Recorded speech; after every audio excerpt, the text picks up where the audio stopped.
संत श्रेष्ठ ऐश्वर्य संपन्न भगवान बाबांच्या 90व्या नारळी सप्ताहाच्या निमित्तानं आज या सप्त्याची समाप्ती बोगस पारगावला होत्या.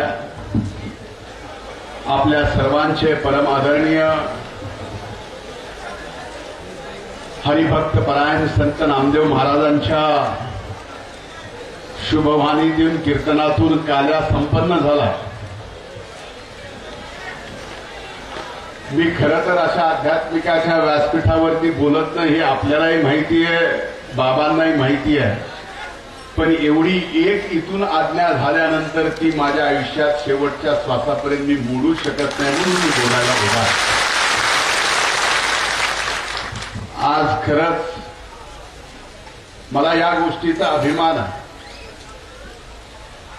की ऐश्वर्य संपन्न भगवान बाबा आणि ऐश्वर्य संपन्न भगवान गड हे कुठल्याही ऐश्वर्य संपन्न माणसाच्या संपत्तीतून नाही,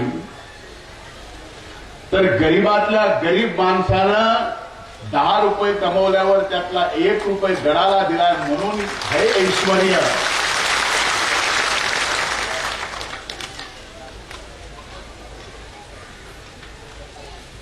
बाबा म्हणतायत की 21 वर्षातली काल रात्रीची रेकॉर्ड ब्रेक गर्दी कीर्तनाला होती.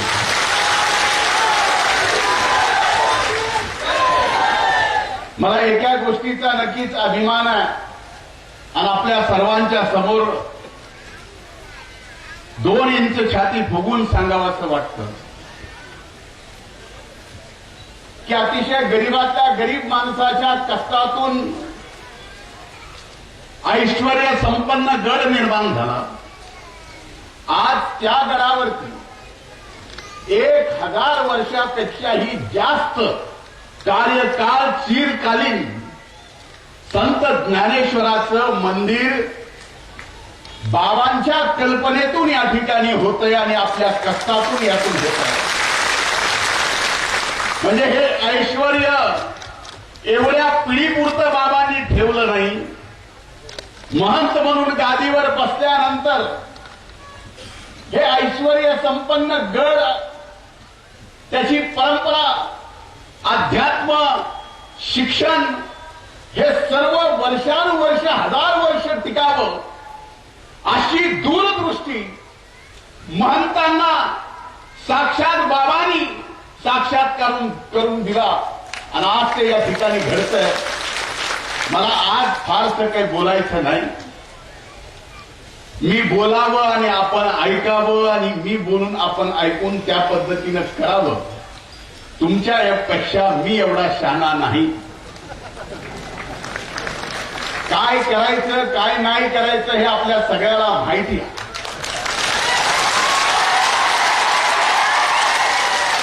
त्यामुळे या पवित्र नारळी सप्त्याच्या या गडाच्या पावित्र्याला माझ्याकडून डाग डब्बा लागणार नाही. अनेक मान्यवर आलेत, अनेक वेगवेगळ्या विचाराचे आलेले आहेत आणि अनेक मान्यवर वेगवेगळ्या विचाराचे ज्यावेळेस अध्यात्माच्या व्यासपीठावर येतात त्यावेळेस अध्यात्माचं पवित्र राखणं हे माझ्यासारख्या एका जबाबदार या गडाच्या अनुयायाचं काम आहे आणि ते अनुयायाचं काम या ठिकाणी मी प्रामाणिकपणे करतो आहे. बाबा आपण आदेश दिला. खरं तर स्वर्गीय मुंडे साहेबांची, स्वर्गीय अण्णांची ही शिकवण आहे की त्यांनी ज्यांच्या जीवनामध्ये जे जे काही केलं अध्यात्मासाठी, धर्मासाठी, समाजासाठी, उजव्या हाताचं कधी डाव्या हाताला कळू दिलं नाही, डाव्या हाताचं कधी उजव्या हाताला कळू दिलं नाही. पण मी जे केलं तुम्ही आवर्जून या ठिकाणी का सांगितलं हे मला कळालं नाही. माझी स्वाभाविक ही इच्छा होती की चिरकालीन जर ऐश्वर्य 1000 वर्ष ऐश्वर्य संपन्न संत भगवान बाबाच्या भगवान गडाचं होत असेल तर या ठिकाणी कुठेतरी मुंगीचा वाटा तरी आपण उचलला पाहिजे. ऊस तोडून मनगटाच्या ताकदीवर घाम घालणारा आपला माणूस जर आपल्या खिशातला 1 रुपया देत असेल तर आपली ऐपत असो नसो जेवढी आहे तेवढी आपण सगळी पणाला लावली पाहिजे या मताचा मी याच्या माध्यमातून हे सगळं केलं. आज या सप्ताहाच्या निमित्तानं समाप्तीला मी आलोय. इथं अनेक मान्यवर उमेदवार पण आलेत. बीडच्या उमेदवार सुद्धा या ठिकाणी स्वतः येणार होत्या. पण प्रचाराचं एकूण काही गोष्टीचा विषय घेतल्यानंतर थोड्या वाटण्या झाल्या. मी इकडे आलो.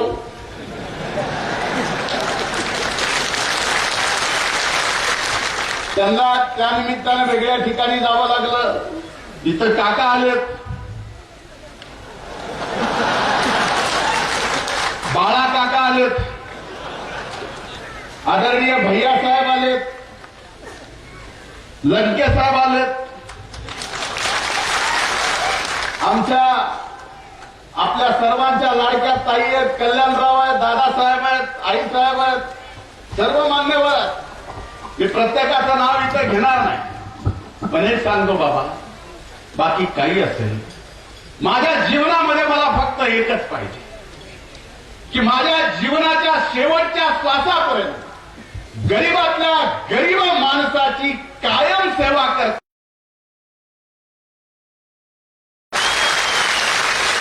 एवढा एक आशीर्वाद आजच्या या निमित्तानं मी आपल्याला मागतोय.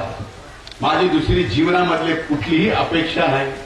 बाकी कुठल्या गोष्टी सांगणं हे औचित्य आजचं नक्कीच नाही. आपण आपल्या हातून एवढं मोठं कार्य करताय आणि त्या कार्याचा परिणाम पुढच्या 1000 वर्षे चिरकालीन राहणार आहे.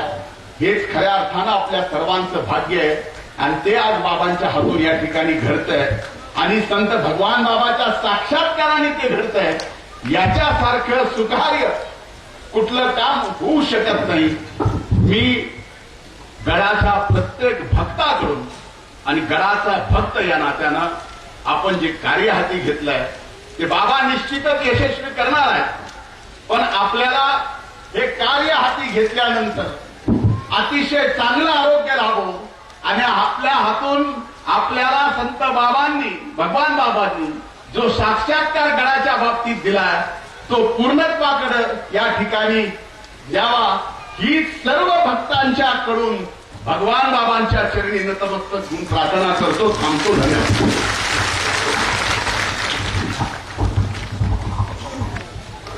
हॅलो, मी सतत जे नाव घेतो